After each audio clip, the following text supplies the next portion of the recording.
இது மனைவிகளுக்கு மட்டுமில்லை, கணவர்களுக்கும் தான். அது ஒரு சைக்காலஜி வகுப்பு.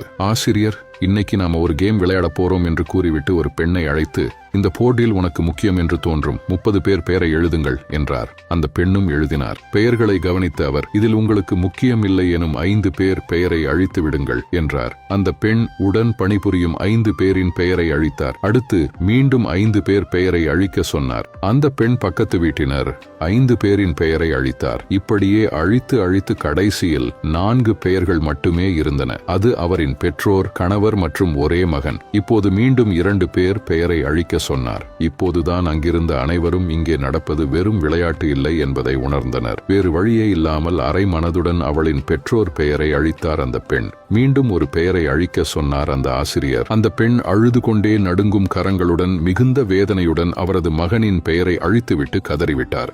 ஏன் உங்கள் கணவர் பெயரை தேர்ந்தெடுத்தீர்கள்? உங்கள் பெற்றோர்தானே உங்களை பெற்று வளர்த்து ஆளாக்கினர். உங்கள் மகன்தானே உங்களுக்கு தாய்மை அளித்தான் என்று கேட்டார். அதற்கு அந்த பெண், என் பெற்றோர் எனக்கு முன்னமே இறந்துவிட வாய்ப்புள்ளது. என் மகன் வாழ்க்கைக்காக என்னை பிரிந்துவிட நேரலாம். ஆனால் எப்போதும் என் கூட இருந்து தனது வாழ்க்கை முழுமையும் எனக்காக அர்ப்பணிப்பவர் என் கணவர் மட்டுமே என்றார். இதுதானே உண்மை.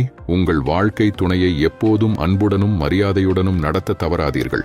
அனைவருக்கும் பகிருங்கள். ஜே ஹெல்த் பக்கத்தை ஃபாலோ செய்யுங்கள்.